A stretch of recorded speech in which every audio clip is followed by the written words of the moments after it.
جو 5 اگست کو جو واقعہ ہوا مقبوضہ کشمیر میں، ظلم و ستم کی حد کر دی گئی، مطلب قیامت صغریٰ ہو گئی.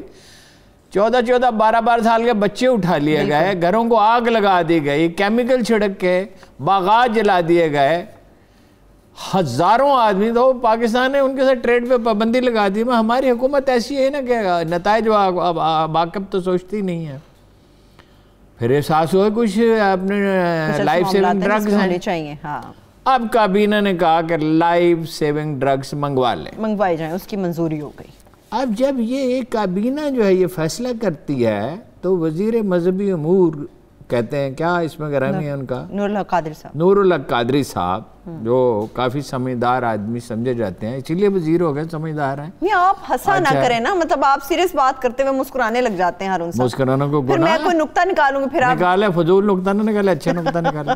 نہیں، نور الحق قادری کو جنرلی ایک ذہین آدمی سمجھا جاتا ہے. وہ کہتے ہیں کہ کیبنٹ میں بعض اوقات ڈسکشن ہوتی ہے، جب وہ چھپتا ہے تو وہ ڈیسیژن ہوتا ہے. یہ کیا بات ہے؟ یہ انہوں نے کہا ہے، یہ وہ ان سے پوچھے نا کیا بات ہے. ہاں جی. اچھا بھی انہوں نے کہا لائف سیونگ ڈرگز منگوا لے. اچھا جی ٹھیک. انہوں نے اس کو بدل دیا دوائیں منگوا لے.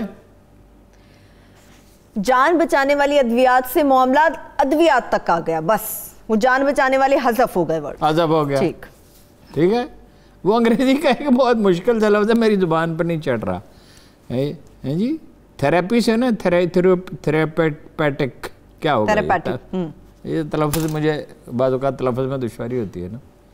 انگریزی ویسے میری کمزور ہے. میں ویسے جانتی ہوں آپ کی انگریزی بڑی اچھی ہے. اچھا ایسے آپ کیمرہ مینوں کو. اچھا انہوں نے اس کو بدل دیا اور کیا منگوایا؟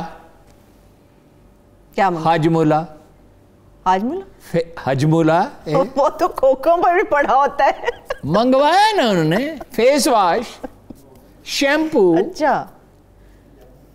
اچھا ہاں ڈسپرین. اچھا یہ تو ہے مذاق یہ کہ 436 دعائیں منگوا لی. دوسرا مذاق یہ ہے کہ وزارت وہ ڈرگ ریگولیٹری اتھارٹی نے لکھا یہ ہمیں اجازت دے. کامرس منسٹری نے کھلی اجازت دے دی، یہ پوچھا ہی نہیں کتنا ذرا مبادلہ خرچ ہوگا. یہ کوئی مثال نہیں ہے اس طرح اندھے پن کی، کوئی تخمینہ ہی نہیں اور خرچ کر ڈالا. ایک بڑا تاریخی واقعہ آپ کو سنا. کچھ نہیں پوچھا کتنا ذرا مبادلہ، $85 ملین کی. پھر لوگ کہتے ہیں بھئی تم صاف نہیں کہتے، ہمیں بلین لگتا ہے. ملین 85 یا $75 ملین. $85 ملین کی ٹائیفائڈ کی ویکسین منگوا لی، جو اندازہ یہ ہے کہ جس کی مالیت $10 ملین سے زیادہ کی نہیں تھی، اور پاکستان میں وہ اپرووڈ بھی نہیں ہے. دنیا میں 2 سسٹمز ہیں، برٹش فارماکوپیا، امریکن فارماکوپیا. ان دونوں کے تحت وہ اپرووڈ ہی نہیں ہے. پاکستان میں اس کی اپروول کبھی دی ہی نہیں گئی، اور وہ منگوا لی گئی. اور اندازہ وہ $10 ملین کی تھی. باقی $75 ملین کہاں گئے؟ ڈرگ ریگولیٹری اتھارٹی کے اندر ایک مافیا ہے، آپ کو بتایا ہے. اس کا سربراہ ایک ایسا شخص بن گیا جس نے ڈگری محلے کے پرنٹنگ پریس سے چھپوائی تھی. پھر اس نے کہا میں فوت ہو چکا ہوں، اور جو موجودہ آدمی ہے اس کے بارے میں یہ باور کیا جاتا ہے، مبینہ طور پر یہ کہا جاتا ہے کہ انہی کا لگوایا ہوا ہے. اچھا ہر وزیر صحت کو چکمہ دیتے. ایک کو رسوا کیا نا پہلے، جس کی کوئی تحقیقات نہیں. ہو سکتا اسے نہ پیسے بنایا عامر کیانی نے، لیکن تحقیقات کیوں نہیں کرتے؟ تحقیقات اس لیے نہیں کرتے کہ عامر کیانی مارا جائے گا. پھر کس لیے نہیں کرتے؟ یہ تو ایک پہلو ہے نا. وہ ڈرگ ریگولیٹری اتھارٹی بہت پاورفل ہے. They have billions and billions of rupees. ان میں سے بعض کے بارے میں یہ باور کیا جاتا ہے، کہا جاتا ہے ان کی اپنی دوا ساز کمپنیاں ہیں. وہ اس ملک سے، اس ملک کے قانون سے، اس ملک کے وزیر اعظم کی کرسی سے زیادہ مضبوط ہے. اس ملک کا ہر کانسٹیبل وزیر اعظم کے قانون سے زیادہ مضبوط ہے. اتنی رشوت ہے آج بھی خان صاحب کے آنے کے 18 مہینے بعد پولیس میں، پٹوار میں، کسٹم میں، انکم ٹیکس میں، ہر جگہ اتنی ہی رشوت ہے نا. کامل علی بس ایک بات ہے، نہیں وہ تو پی ٹی آئی کے لیڈروں کا میں نام نہیں لے سکتا، ٹاپ لیڈر کہتے ہیں کہ رشوت بڑھ گئی ہے، کیونکہ اب رسک بھی بڑھ گیا نا کہ وہ پکڑے گئے تو مارے بھی جائیں گے.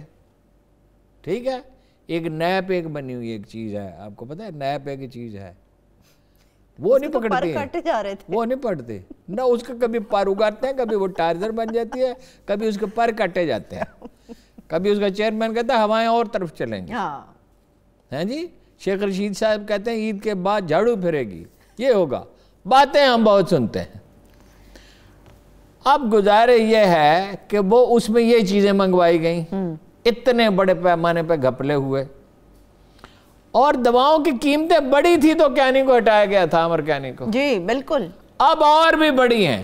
اب میرے پاس اتنا ٹائم آج نہیں تھا، میں کہ مصروفیت تھی کہ وہ دواؤں کی قیمتیں بعض ہیں 2 گنا 3 گنا، یہ ہمارے دوست جو دوائیاں لے کے آتے ہیں وہ بتاتے ہیں کہ ایک دوائی 2 ہفتے پہلے 100 روپے کی تھی، اب 200 کی خرید۔ بعض ایسی دوائیاں بھی ہیں جو 3 گنا قیمت ہو گئی ہے پچھلے 3-4 مہینے۔ بالکل کوئی کنٹرول ظفر مرزا صاحب کا نہیں ہے، وہ اس میں قصوروار ہیں یا نہیں، معاذ عہدے سے چمٹے ہوئے ہیں، ایسے موقع پہ عہدے سے چمٹے رہنے کا کیا فائدہ؟ 2-3 دن ان کو بریفنگ کرنے نہیں دی، پھر گھبرائے سے آئے، پھر بریفنگ شروع کر دی۔ عمران خان صاحب اس بات کا، یہ اپوزیشن بھی کمال ہے، اپوزیشن کہتی ہے کوئی پالیسی نہیں کرونا پہ عمران خان کی، اور پالیسی کیا ہوتی ہے؟ وہ جو کچھ اس کا موقف ہے وہ واضح ہے، اس میں کہیں کوئی خامی بھی ہو سکتی ہے۔ او بھائی دواؤں کی قیمتیں بڑھ گئی ہیں 2-3 گنا، اور اتنا بڑا فراڈ ہو گیا، انڈیا سے دوائیں آ رہی ہیں، حجملہ کہو، حجملہ فیس واش، صابن، شیمپو، اور شیمپو کل میں پرسوں کہیں افطاری پہ گیا تھا، وہ کہتا ہے میرے بیٹے نے یہ شیمپو بنایا، میں نے کہا بیٹے نے، وہ چھوٹا سا بچہ تھا، وہ کہتے شیمپو کیا ہوتا ہے؟ کوئی بھی گھر میں بنا سکتا ہے، تو کس سادہ سی بات ہے۔ اچھا انڈیا سے شیمپو آ رہا ہے، اور اس طرح کی بہت سی چیزیں آ رہی ہیں۔ اچھا یہاں پہ ایک اور بھی نقطہ ہے ہارون صاحب۔ اچھا عمران خان صاحب اس کے ذمہ دار ہیں، وہ قوم کو اس کا جواب دیں، میں انہیں یاد دہانی کراتا رہوں گا، ناراض تو وہ مجھ سے پہلے ہی ہیں، تھوڑے سے اور ناراض ہو جائیں، میں انہیں کرپٹ نہیں کہہ رہا، دوستوں میں ان کی ذمہ داری ہے۔ اچھا کیا دوست مجھے ملا جی، سبحان اللہ، ہارون صاحب بیلیوں میں دوستی اور لڑائی ہوتی رہتی ہے، کیا کہنا ہے ایسے دوست کے، کیا کہنے ہیں جی، کسی کو ایسی نعمت کمی نصیب ہوئی ہوگی۔ اب یہ اس کے ذمہ دار ہیں کہ تحقیقات کریں، ہم انہیں یاد دہانی کراتے رہیں گے، بالکل کراتے رہیں گے، ہمارا یہ کام ہے کہ یاد دہانی کرائیں۔ ظاہر ہے عمران خان نے پیسے نہیں کھائے، ظاہر ہے، یہ اپوزیشن کچھ بھی کہہ سکتی ہے، مگر ان کی ناک کے نیچے یہ سب ہوا۔ وہ پیسے کھانے ہوتے تو حاجمولہ سے تو نہ کھاتا، حاجمولہ سے نہ کھاتا، تھوڑا اوپر جا کے وہ کھا لیتے۔ اچھا ہارون صاحب یہاں پہ ایک اور سوال یہ بھی اٹھتا ہے، چلیے ایک تو یہ ذمہ داری خان صاحب پہ آ گئی ہے، جو بھی لوگ اس میں انوالو ہیں ان کے اوپر تحقیقات ہونی چاہیے، بالکل ہونی چاہیے۔ را میٹیریل منگوایا گیا، دیکھیے خبریں اس طرح کی آ رہی ہیں کہ کوئی تحقیقات آرڈر ہوتی ہیں، اکبر شہزاد صاحب چکمہ دے جاتے ہیں، شہزاد اکبر صاحب چکمہ دے جاتے ہیں، اوائڈ کر سکے نا فلانا ضروری کام کر رہا ہوں، ٹھیک ہے، ان کا بھی تو ایک ظاہر ہے افسروں کا بھی ایک رول ہوتا ہے، ٹھیک ہے نا، صحیح۔ اگر ہارون صاحب را میٹیریل ہی درآمد کرنا ہے تو اس میں پرابلم کیا ہے؟ را میٹیریل نہیں منگوا رہے، ایک را میٹیریل بھی کافی کہا گیا کہ جی منگوانے کی ضرورت ہوتی ہے، دوائیں پھر یہاں پر ان کو ملا کر مکس کر کے ایک دوا بنائی جاتی ہے، تو را میٹیریل یہاں پہ کیوں نہیں بن سکتا؟ فارما کمپنیز کہتی ہیں ہمارے پاس سیکنڈ آپشن نہیں ہے، بن کیوں نہیں سکتا؟ پاکستان میں آپ سن فلاور اگا لیں، سورج مکھی کے کھیت اگا لیں تو آپ کے $3 بلین بچ جائیں گے، جس کے لیے وزیر اعظم نے گاڑی چلائی ایک شہزادے کی، اور بعد میں اس نے انہیں کوالالمپور جانے سے روک دیا، اور اس میں کرنا کیا ہے؟ لوگوں نے کاشت کرنا ہے، حکومت نے کاشت کرنا، حکومت یہ گارنٹی کرے گی ہم خرید لیں گے، خرید کے ملوں کو دے دے گی، اس میں فرض کیجئے 2, 4, 5, 6 ارب روپے کا نقصان بھی ہو جائے، $3 بلین کا مطلب کیا؟ 450 ارب روپے۔ وہ ایک دفعہ کوالالمپور میں میٹنگ طے ہوئی، ایک سابق سفیر نے لکھا ہے، تو وہ جو متعلقہ افسر یا وزیر تھا اس نے جانے سے انکار کر دیا، اسے انگریزی نہیں آتی، پھر چودھری شجاعت کو بھیجا گیا۔ اچھا چودھری شجاعت صاحب تو بات کرتے ہیں، بیچارے بیمار ہیں، ان کی تو بات ہی سمجھ میں نہیں آتی، لیکن انہوں نے میٹنگ نبھا دی، ملک کی عزت یہ رکھ لی کہ میٹنگ کینسل نہیں کی۔ پاکستان میں تو اتنا کوکنگ آئل ہو سکتا ہے کہ ایکسپورٹ کرے، پاکستان میں 2.5 کروڑ درخت ہیں اولیو کے، زیتون کے، پاکستان میں سب کچھ ہو سکتا ہے، تو پیسہ کہاں سے بنائیں گے؟ آپ انہیں اس پہ آپ کو تعجب نہیں ہو، 2.5 کروڑ درخت ہیں، ہم زیتون کی بجائے کہو کہتے ہیں، کہو، 12 کہو، 12 زیتون کے پودے، ان کو پیوند کرنا ہے، اور ان کو پیوند کر لیں تو $3 بلین کا اولیو آئل ہو سکتا ہے. وہ تو بے شمار چیزیں ہیں. نہروں کے کنارے ہم لگا سکتے ہیں وہ پام کے درخت, نہروں کے, دریاؤں کے کنارے, ٹھیک ہے. مگر حکومت کو تو اور کاموں میں الجھی رہتی ہے نا, ہر حکومت اور چیزوں میں الجھی رہتی ہے. یہ تو ہے لانگ ٹرم پلاننگ. مثلا آج سورج مکھی کے اگانے کا فیصلہ کریں تو it will take a few years. تھوڑے لگیں گے, پھر زیادہ لگیں گے, پھر زیادہ لگیں گے, پھر زیادہ. ہارون صاحب, اس میں مافیا اپنا کردار کیسے ادا کرے گا؟ اس میں پیسہ بنانے والے پیسہ کیا بنائیں گے؟ آپ تو ملک کی محبت میں مشورے دے دیتے ہیں, مگر جو مافیا بیٹھا ہے انہیں کچھ اور چیزیں عزیز ہوتی ہیں. مافیا کو جوتے مارنے چاہیے نا, مافیا سے مطلب سر پہ چڑھانے چاہیے. آپ خود ہی ابھی مانیے کہ ٹریپ والے اتنے طاقتور ہیں, اتنے طاقتور ہیں تو ان کا علاج بھی اتنا ہی آسان ہے. تو خان صاحب کیوں نہیں کر لیتے؟ یہ تو خان صاحب سے پوچھ رہے ہیں, مجھ سے کیوں پوچھ رہے ہیں؟ وزارت تجارت کا بھی تو بڑا رول ہے ان کی طرف. وزارت تجارت سے پوچھے کیسے اجازت دیجیے, وزیر تجارت کو بلائیں, سیکٹری تجارت کو بھی بلائیں, افسروں کو بلائیں, اور جتنے لوگ قصوروار ہیں. اور ایک یہ نظام عدل ہے. میں نے ایک دفعہ ایل ڈی اے میں کچھ کام تھا, سادہ سا سمپل تھا, چیف سیکٹری صاحب ایک ہوتے تھے, اب نہیں ہے, پرانی بات ہے. ان سے کہا ذرا ایل ڈی اے فون تو کر دیں, یہ ایک سادہ سا شریفانہ سا کام ہے. انہوں نے کہا وہ خاتون سٹے آرڈر لے کے بیٹھی ہوئی ہیں, جو میں کہوں گا اس کو الٹ کریں گی. یہ جو کام آپ کہہ رہے ہیں, یا آپ رشوت دے کے کرا لیں یا میں نے سماجت کر کے کر لیں, قانون کے تحت نہیں ہو سکتا. چیف سیکٹری صوبے کا کہہ رہا ہے. یہ تو پھر وہی بات ہو گئی ہارون صاحب, پورا آوے کا آوا ہی بگڑا ہوا ہے. جو وزیر اعظم تھا نا جو تو آوے کا آوا کے بگڑا, کہیں سے شروع بگننگ تو ہو نا. تو خان صاحب بگڑتے بھی تھے. وہ خان صاحب کا میں خان صاحب کے بارے میں آپ کو بتا چکا ہوں, میں تو بات کروں, وہ اور چیزوں میں الجھے رہتے ہیں. وزیر اعظم تھے محمد خان جنیجو, ان کے ڈرائنگ روم میں ان کے گاؤں میں, اس کے گاؤں کا نام ہے سندھڑی. یہ سندھڑی آم انہی کی ایجاد ہے. سندھڑی آم محمد خان جنیجو کی ایجاد ہے, یاد رکھیں ان کے گاؤں پہ نام پہ. اس میں ایک فہرست لٹکی رہتی تھی جن کو آم بھیجنے ہیں, بطور وزیر اعظم کو بھی بھیجتے تھے. نواب آف کالا باغ بھی اپنے پٹواری کو سوغات بھیجتے تھے. جب یہ عمران خان صاحب بھی اب سٹیٹس کو کے آدمی آپ پوچھتے ہیں بار بار, ہیں جی, ایک آدمی نے کہا جب تک عمران خان برسر اقتدار رہے گا اس کا ثواب ہارون رشید کو بھی پہنچتا رہے گا. مجھے تو پہنچ رہا ہے, میں تو روز سنتا ہوں, ہیں جی. میں بھی آپ کو یاد دہانی کراتی رہتی ہوں. اللہ اینکر کا کام ہی ہے دوسرے کو تنگ کرنا. نہیں, میں آپ کو چاہتی ہوں آپ بھولیں نا, آپ بھولیں نا. میں ایک بریک کی طرف جا رہی ہوں, اس سے پہلے کہ پروڈیوسر صاحب سمجھے شاید میں بریک بھول گئی ہوں. ایک بریک کی طرف چلتے ہیں, جب بریک سے واپس آئیں گے گفتگو آگے بڑھائیں گے, ٹرین کے حوالے سے بات کریں گے, پبلک ٹرانسپورٹ کی بات کریں گے. ایک مرتبہ پھر سے معاملہ درمیان میں اٹک گیا ہے, اب دیکھنا یہ ہے کہ بنتا کیا ہے, پردیسی گھروں کو واپس جا سکیں گے یا پھر نہیں. ایک چھوٹی سی بریک ہمارے ساتھ رہیے.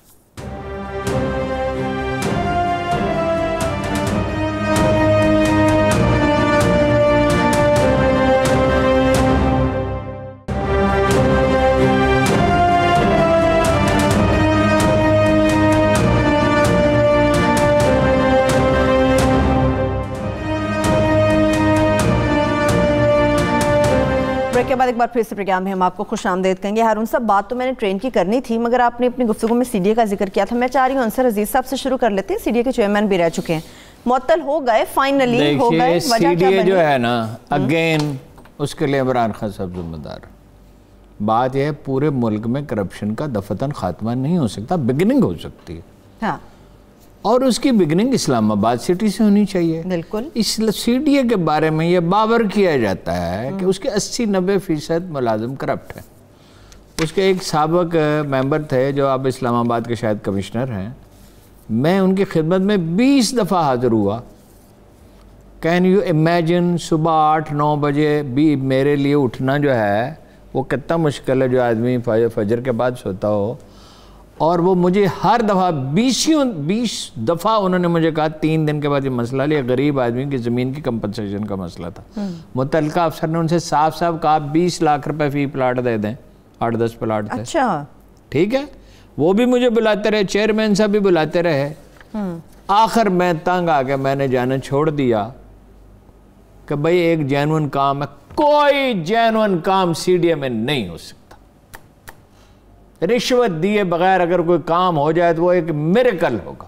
بالکل ہوگا. پاکستان میں CDA سے بڑھ کر اگر کوئی کرپٹ ادارہ ہو سکتا ہے تو وہ سندھ حکومت کے بعد ادارے ہو سکتے ہیں, یہ شاید ان سے بھی بڑھ کر ہو.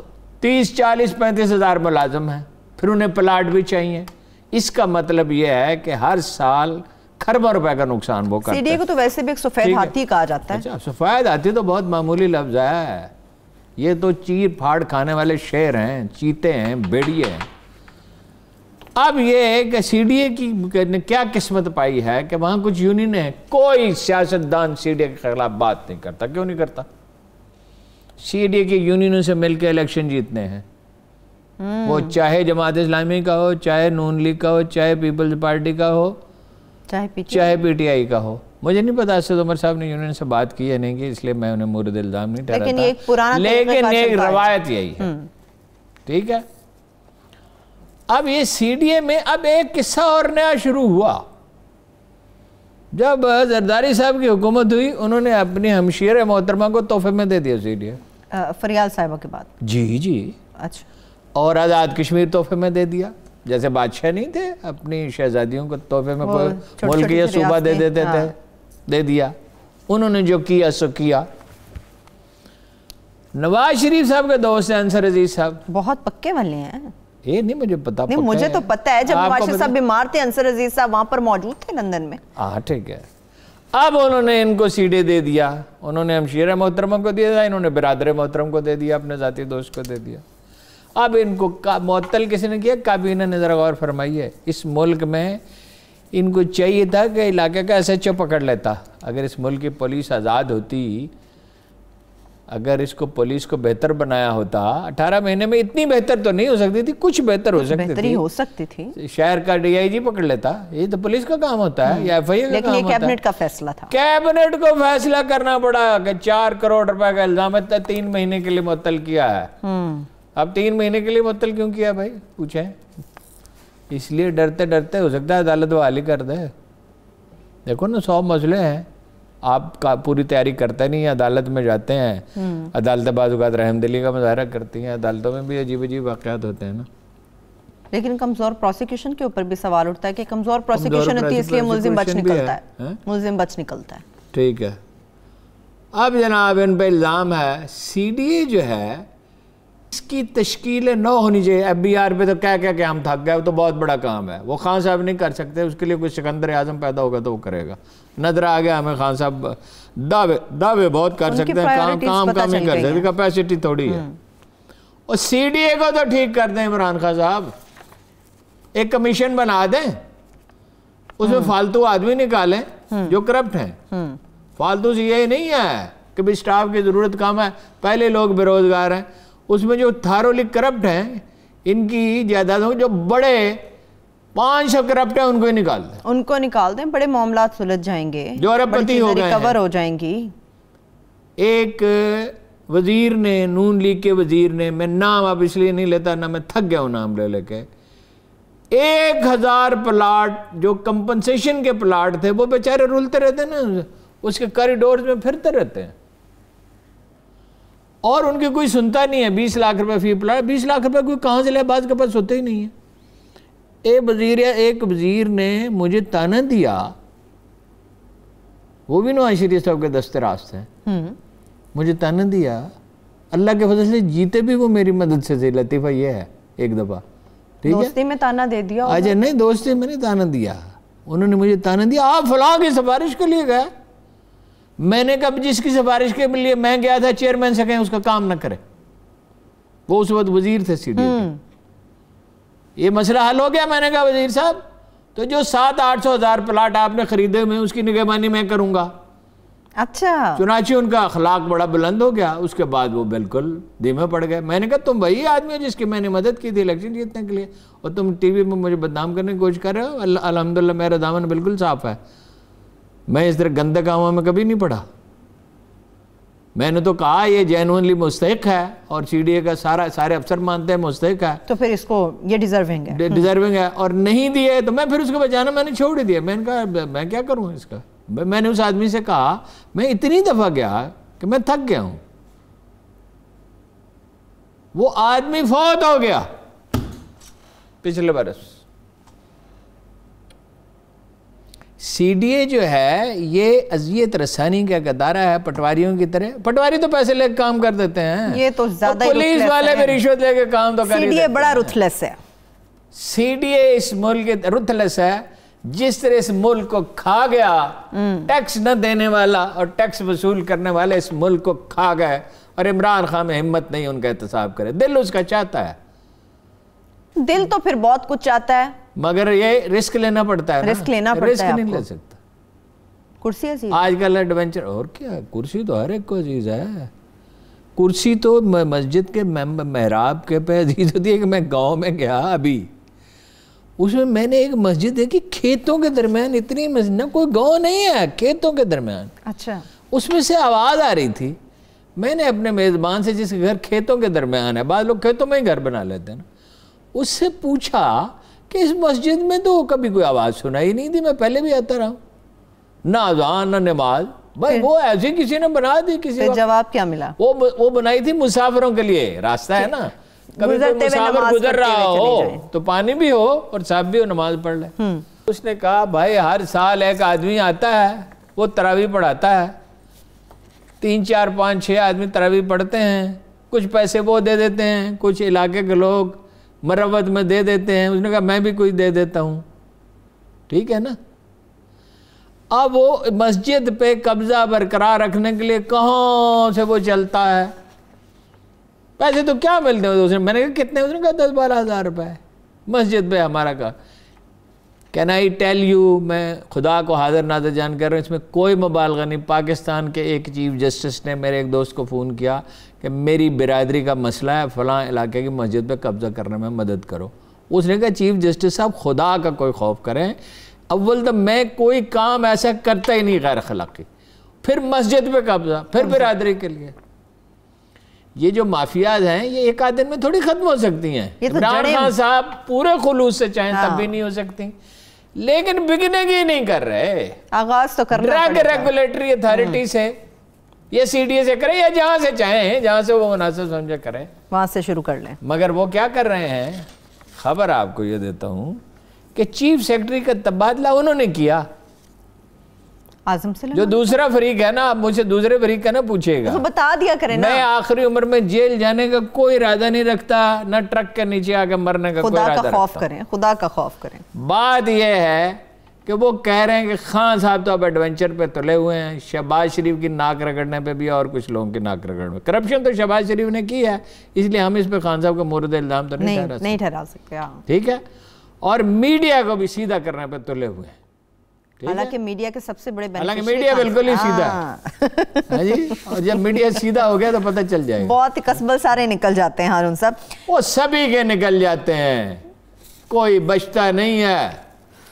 خدا کی زمین پہ کوئی کبھی بچا نہیں ہے. پہاڑ کاٹنے والے زمین سے ہار گئے, اسی زمین میں دریا سمائے ہیں. کیا بات, کوئی نہیں بچتا. نہ ہم نے بچنا ہے, نہ خان صاحب نے بچنا ہے. بچنا کسی نے نہیں, لیکن سب نے اللہ کے پاس جانا ہے. بالکل سب نے بے شک اللہ کے پاس واپس جانا ہے, مگر بڑے لوگوں کا احتساب خود شیخ رشید صاحب بھی کرنے کے اوپر تل گئے ہیں.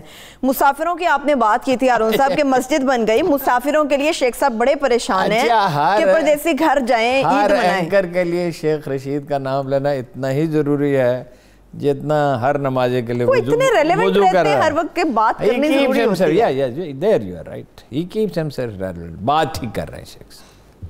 اچھا تو پھر بات یہ ہے کہ آپ بسوں کو اجازت دے رہے ہیں. ویسے وہ لطیفہ تو کل میں نے آپ سے عرض کیا کہ یہ کیا لطیفہ ہے بھائی. کرایہ 15% کم, مسافر آدھے بیٹھیں گے, ایک سیٹ چھوڑ کے بیٹھیں گے. بالکل 2 سیٹوں پہ ایک مسافر. کرایہ کیسے, میں نے آپ سے کل کہا یہ ہو سکتا ہی نہیں ہے. آج پتہ چلا یہ کیا لائق وزیر خان صاحب نے ڈھونڈ کے رکھے ہیں.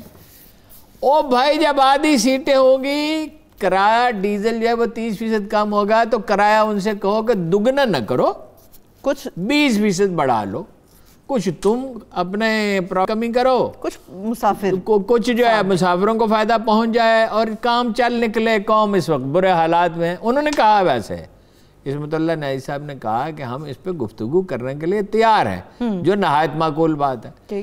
جو بات شیخ صاحب کر رہے ہیں وہ بھی بہت معقول ہے. بھائی اگر ٹرین چلانے کی اجازت دینی ہے تو عید سے